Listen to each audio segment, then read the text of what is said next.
Pernah. Aku juga. Rata-rata. Harusnya ngalamin Gitu ya? semua rata-rata.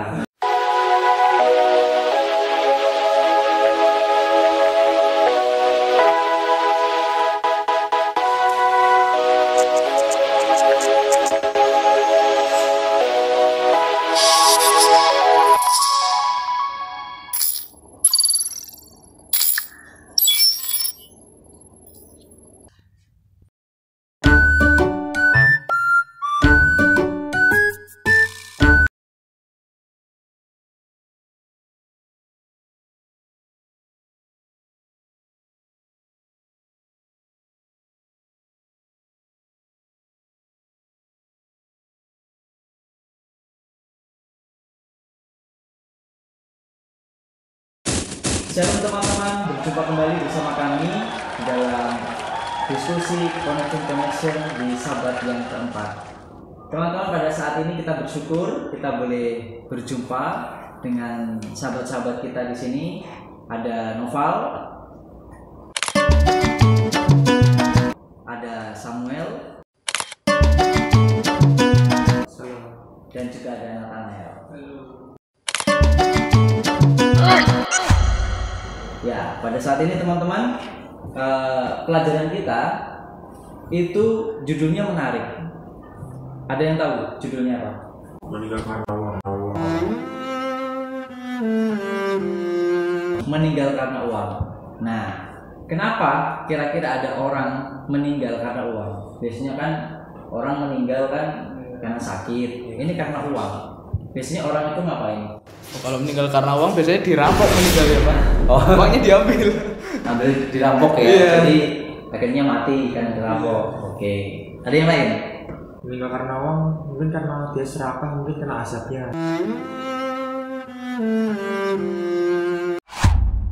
Oh, dia serakah ya, kena azab ya.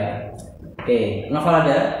Kalau itu karena dirampok, ini karena ngerampok, jadi mati gitu. Oh, karena dia ngerampok ya, karena uang ya. Ketangkap. Akhirnya mati ya. Iya. Jadi ada banyak hal berbicara mengenai bagaimana seseorang itu meninggal karena uang. Dan pelajaran kita saat ini berbicara mengenai sudut pandangnya ke Samuel tadi, yaitu orang yang curang ya. Dia berlaku curang karena dia ingin mendapatkan harta yang banyak sehingga dia mati ya karena kecurangan. Nah, berbicara mengenai hal itu terdapat di dalam Kisah Para Rasul 4 ayat 32 sampai pasal 5 ayat 1 sampai ayat yang ke-11. Nah, di sana teman-teman kalau kita baca itu berbicara mengenai jemaat mula-mula di mana mereka seia sekata, mereka sehati, Sejiwa. iya sejiwa, apalagi Dan tidak ada seorang pun yang berkata bahwa sesuatu dari kepunyaannya adalah miliknya sendiri. oke, kepunyaannya bukannya kepunyaan sendiri tetapi kepunyaan bersama. Punyaku, punyaku juga. Punyamu. Pacar Nathan, Wes. pacarku juga. Enggak ya? Kalau gitu pacarnya Enggak ya? itu. Kalau pacar Nathan nggak boleh ya Nggak boleh. diambil gitu ya. Iya, jadi harta ya, lebih ke harta. Ini harta, makanan ya untuk kebersamaan ya waktu itu. Nah, mereka tuh buat perjanjian dan mereka sepakat semua. Tetapi ada seseorang bernama Ananias dan Safira. Nah, berbicara mengenai Ananias dan Safira, apa yang ada di pikiran kalian? Kalau aku sih lihat tokoh Ananias dan Safira ini, aku melihat ini orang yang tiba-tiba mati gitu, mati seketika. Oh, kamu ingatnya si Ananias dan Safira itu orang yang mati seketika. Oke. Yang lain? Kalau aku mungkin cerita Ananias dan Safira ini mungkin karena suatu kecurangan yang seperti tadi aku bilang kan, mati karena kena azab. Kalau Noval mendengar kata Ananias dan Safira, apa yang ada di pikiranmu? Ananias dan Safira berbohong. Berbohong ya. Dia berbohong, curang, mati seketika. Waduh. Ini Agak yang, nyambung. yang ini agak ngeri ya, horor ya. Nah, sekarang berbicara mengenai kecurangan nih teman-teman. Kira-kira apa yang dibuat Ananias Safira sehingga dia curang? Dia jual tanah nih, Dia jual tanah, dia janji sama jemaat mula-mula sama khususnya Rasul Petrus. Dia janji, aku ingin menjual tanahku dan semuanya itu akan kuberikan kepada Tuhan. Nah, tapi nyatanya dia memberikan hanya sebagian saja, masih ada yang dia tahan di rumahnya sendiri. Oke. Dan secara tidak langsung kan dia juga membohongi yang namanya Roh Kudus. Oh gitu, itu curangnya ya. Curangnya itu curang atau bohong? Dua-duanya. Dua-duanya. Curang itu. Curang dan bohong. Kalau bohongnya gimana? Kalau bohong itu berarti kan dia berbilang kepada Petrus itu bahwa memberikan seluruhnya, tetapi Petrus sendiri tahu yang dikasih itu cuma setengah. Gitu. Itu bohongnya. Ya. Kalau curangnya tadi Yang dibilang Nathan itu. Kalau mati seketikanya Itu kan imbalannya gara-gara bohong dan curang tadi. langsung mati gitu. Mati. Kenapa? Karena membohongi Roh Kudus. Oke. Lalu sekarang berbicara mengenai curang. Kalian bertiga kira-kira pernah nggak mendapati nggak kasus orang yang curang? Kira-kira pernah nggak mendapati itu? Kalau aku mungkin pernah ya melakukannya malahan. Gimana sih? Katakan kita kan pas kecil kan main game kan. Main game itu tuh awal kan pasti nggak punya apa-apa, harus ngumpulin. Wah ini kelamaan nih ngumpulinnya. Aku download aplikasi yang unlimited money, semua kebuka. Iya, Itu iya. mungkin curang itu bagiku. Makanya waktu kecil tuh pengennya tuh semua udah harus dapat. Makanya instan kita download mod. Oke, itu dari segi main game aja udah curang ya. Iya. Oke. Kalau yang lain pernah nggak kayak Sen? Oh, pernah. Aku juga. Harusnya ngalamin Gitu ya? semua rata-rata. Kalau Sir sih gamenya nggak kayak kalian dulu ular-ularan makan ini. Ngecitnya susah. Nggak bisa nge-cheat di situ. Dulu pernah itu namanya game Bones. Tahu Bones? Yang dia masuk ke ring kecil, ring besar. Itu dulu juga ada itu cheatnya. Ya. 787898. Guys, itu kodenya. Masih ingat sampai sekarang itu nge-cheat itu. Curang itu. Nah, kalau yang lain Noval atau Nathan? Nyontek. Nyontek. Siapa yang nyontek? Ya banyak. Oh banyak. Itu termasuk tidak ada. Termasuk. Gak disebut nama tapi ternyata dia sendiri yang bilang saya nyontek. Setelah menyontek gimana Noval rasanya? Ya seharusnya sih menyesal ya, tapi kok malah biasa aja ya, nggak tahu itu. Waduh. Malah ketagihan? Enggak sih. Oh enggak ya. Enggak. Tapi nggak ada rasa apa namanya Menyesal ya nyontek ya. Iya kan. Tapi sekarang gimana? Menyesal. Apalagi nanti dia denger cerita Anania Safira. Waduh. Jadi makin menyesal lah. Kalau Nathan? Kalau dulu tuh aku juga curang, tapi gini pas kecil kan kita kan namanya anak kecil kan juga semua pasti pernah main sepak bola kan, apalagi di kampung. Nah kan karena keterbatasan sumber daya kita gawangnya pakai batu disusun, kalau enggak pakai sendal. Nah gitu kadang kalau bolanya nendang kipernya nggak nyampe, padahal di atasnya persis, tapi bilangnya nggak nyampe ya itu nggak gol. Curang, apalagi kalau golnya dari samping. Dan ini di belakang batu kok nggak gol, padahal aslinya dari depan. Gitu. Padahal gol ya, tadi bilangnya nggak gol ya. Jadi siapalah wasitnya? Ya yang punya bola. Kadang begitu kalau udah malam kumpul, udah malam yang punya bola pulang semua selesai. Oh iya. Jadi penentuan selesai pertandingan adalah yang punya bola pulang. Oh, pulang. Oke. Jadi pernah curang gitu ya. Kalau berbohong. Berbohong. Ya, berbohong. Oh, berbohong. Bilangnya sama orang tua, iya mah aku jam segini tidur. Biasa kan karena aku juga suka begadang orangnya. Apalagi pas mata pandai. Tapi pakai kacamata dia sekarang. Keren biasa ya. Perubahan. Makin ganteng. Oke, lanjut. Ya kan, kan saya suka begadang. Biasanya juga kalau misal saya lagi nggak di rumah sama mama, saya lagi main sama temen ke rumah saudara gitu, dibilang sama mama jam segini tidur ya Tan. Saya bilangnya iya, lanjutnya sampai jam 4 pagi gitu. Wih, Mantap. Ini faktornya ini mungkin matanya pakai kacamata ini. Oh iya, gara-gara begadang ya. Benar. Harusnya banyak minum vitamin A. Vitamin C. Vitamin C. Vitamin C. Oh, bukan vitamin A ya? Yang untuk A juga. Oh. A juga. A dan C. A dan C. AC. Iya. AC dingin. Itu pernah bohong. Kalau kalian ada nggak? Kalau aku biasa tuh kadang kan sekarang ini lagi musim hujan. Kadang diajakin teman main. Ayolah main nanti jam 8. Wah ini males karena hujan kan. Kita sering pasti kan ada rasa males kan kalau hujan keluar gitu. Alasannya nggak bisa banyak acara. Mungkin cuma itu karena malesnya itu menumpuk, pengennya tiduran aja posisi hujan kan lebih enak. Tiduran sambil makan mie. Oh gitu. Makanya enak di rumah Jadi- kalau keluar. Jadi bohong sama teman, bilangnya banyak acara. Ya. Luar biasa ini. Orang sibuk, banyak urusan. Banyak sekali dosa kalian. Malah diungkapin di sini. Tuh. Terus Noval, kalau Noval kayaknya nggak pernah bohong ya? Oh pernah. Pernah ya? Gimana? Bisa lewat chat sih gitu. Misal Waduh.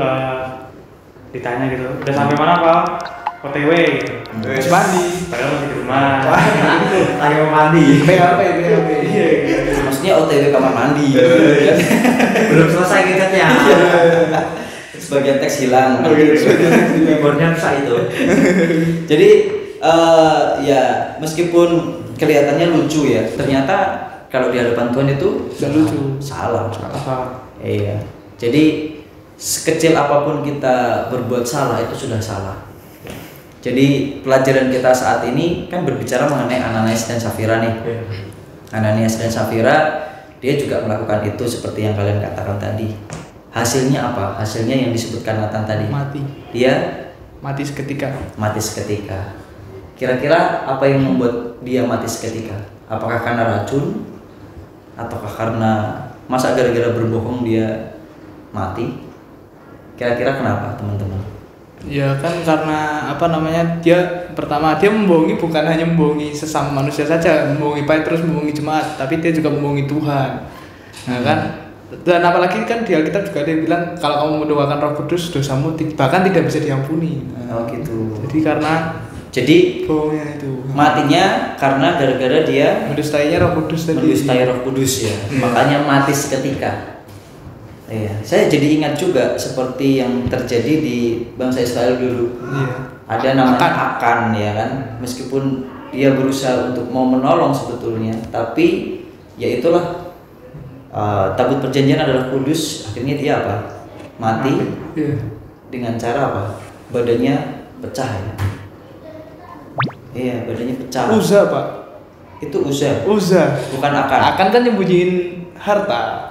Iya, Ya, itu Uza. Uza. Kalau Akan itu yang nyembunyiin harta Terus di dilemparin batu sama satu Israel. Kalau itu dilempari batu. Kalau yang saya maksud Uza bukan Iya. Akan. Uza. Nah Uza itu yang pegang tabut perjanjian. Iya.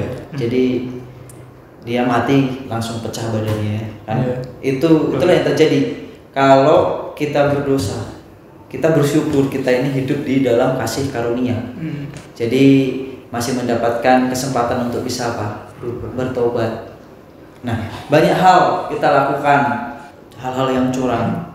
Ya, di sekolah mungkin kita sering curang atau bahkan pernah kalian ikut ini turnamen? Oh kalau ngechat di turnamen nggak pernah. Belum Curang pernah. nggak pernah di turnamen. Kalah terus kok. Oh, turnamen apa ini? Mobile Legends. Iya. Nah, maksudnya ini di pertandingan ya, sebuah pertandingan baik itu apa namanya atletik atau apapun. Ada ini cerita kan, banyak juga hal-hal yang akhirnya didiskualifikasi gara-gara apa? Gara-gara curang. Nah, di sini pelajaran kita untuk kita pelajari saat ini bahwa kita sebagai seorang pelajar, menurut kalian seorang pelajar itu apa namanya dapat belajar dengan baik itu tanpa mencontek, menurut kalian benar nggak? Tanpa mencontek, seorang pelajar belajar tanpa mencontek, menurut kalian gimana? Setuju nggak? Kalau menurutku itu nggak setuju ya, karena itu kalau dia mencontek itu dari awal tuh mindsetnya salah. Jadi dia tuh mendirikan pribadinya itu harusnya belajar itu tidak harus menyontek. Dari awal itu harusnya dia tuh udah berpikir kalau belajar harus belajar sendiri, nggak boleh mencontek. Tetapi mencontek itu kan kadang bukan suatu apa ya, bukan selalu di tugas ataupun apa. Kalau tugas masih bisa ya kadang ya kita, tapi rata-rata tuh mencontek tuh di saat ujian, ya itu yang salahnya. Berarti kamu setuju dong dengan pernyataan tadi, seorang pelajar dapat belajar dengan baik tanpa mencontek. Berarti setuju. Setengah-setengah sih, harus menentukan di posisi yang mana. Tugas mungkin bisa, tapi kalau ujian sudah nggak bisa. Iya, berarti tetap setuju. Sudah ada Jadi aturannya. seorang pelajar itu dapat belajar tanpa mencontek. Ya, jadi tanpa mencontek kita ini bisa belajar dengan baik. Ya, bukan berarti kita harus mencontek, enggak. Karena kita bisa mengetahui kemampuan kita dengan cara kita belajar dengan baik. Itu. Kalau saya sekarang bertanya nih, ada nggak pengalaman kalian jujur nih? Jujur itu sakit, dibilang kan? Iya. Ya kan, jujur itu sakit. Apalagi kalau ditanya sesuatu yang berhubungan dengan kejujuran nih.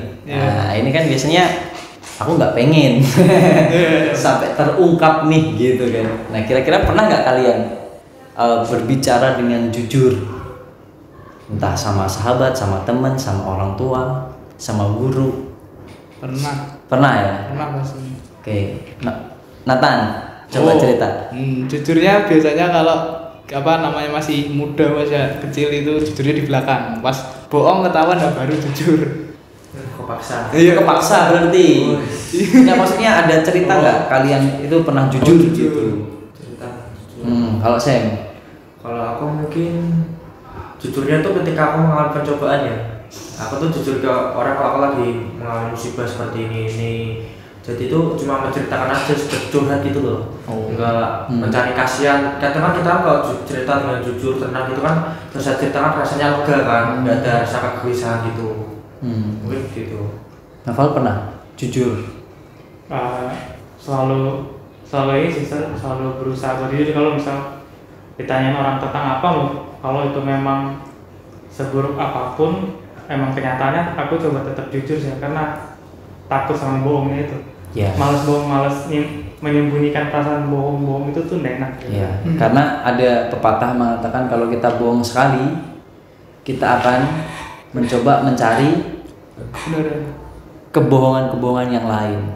Ya, sekali kita berbohong, nanti ketika ditanya, ya mencari kebohongan-kebohongan yang lain. Seperti siapa? Petrus. Menyangkal sampai 3 kali. Menyangkal dia. Itu.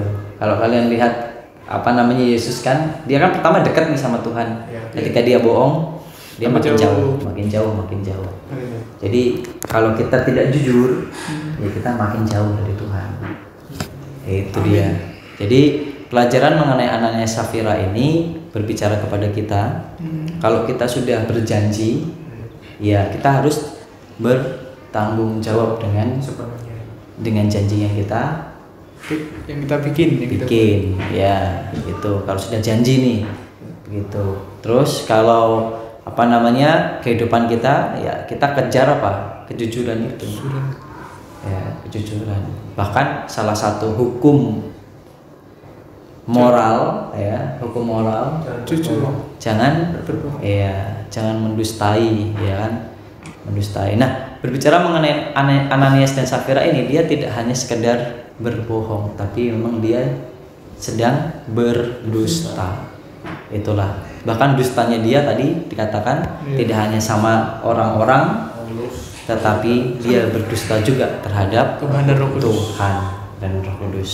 Itulah pelajaran kita. Jadi marilah kita menjadi anak-anak, menjadi umat-umat Tuhan yang jujur, tanggung jawab. Itu ya. Apalagi kita masih muda, Berubah mindset kita. Iya. Harus jujur, nggak boleh bohong. di Indonesia ini. Waduh, banyak. Ya bohongnya, aduh. Apanya aja sore dibayar.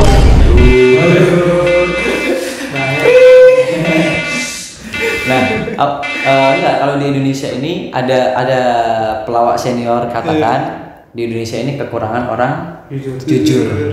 Ya, enggak kekurangan orang pintar, tapi kekurangan orang jujur.